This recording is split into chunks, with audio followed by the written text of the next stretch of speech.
శివభక్తుడైన మార్కండేయ స్వామి జయంతి ఉత్సవాలను పురస్కరించుకుని సిరిసిల్ల పద్మశాలి సంఘ కుల బాంధవుల ఆధ్వర్యంలో ఘనంగా వేడుకలు నిర్వహించారు. ప్రతి ఒక్కరూ మార్కండేయ మహర్షి చూపించిన భక్తి మార్గంలో నడవాలని ఈ సందర్భంగా పలువురు సూచించారు. పద్మశాలి సంఘం ఆధ్వర్యంలో జరిగిన జయంతి సందర్భంగా ప్రత్యేక పూజలతో పాటు ఆలయానికి విచ్చేసిన భక్తుల కోసం, ప్రజా ప్రతినిధుల కోసం ప్రత్యేక ఏర్పాట్లు చేశారు.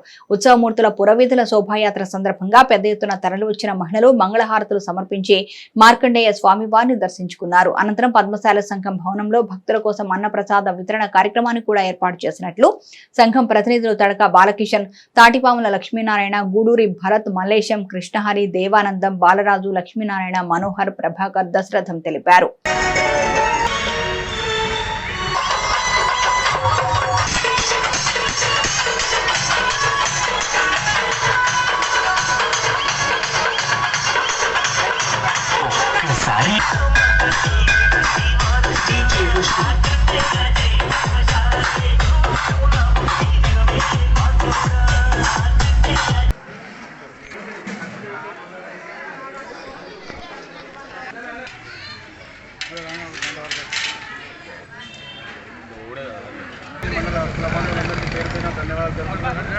శ్రీ మార్కండేయ పద్మశాలి ఆరాధనమైనటువంటి ముస్తాబాద్ మండల కేంద్రంలో పద్మశాలి సేవా సంఘం ఆధ్వర్యంలో ముస్తాబాద్ మండల కేంద్రంలో పెద్ద ఎత్తున పురవీరగుండా పద్మశాలి సేవా సంఘం ఆడపడుచులు మరియు మా మిత్రులందరితో శోభాయాత్రతో బయలుదేరడం జరిగింది.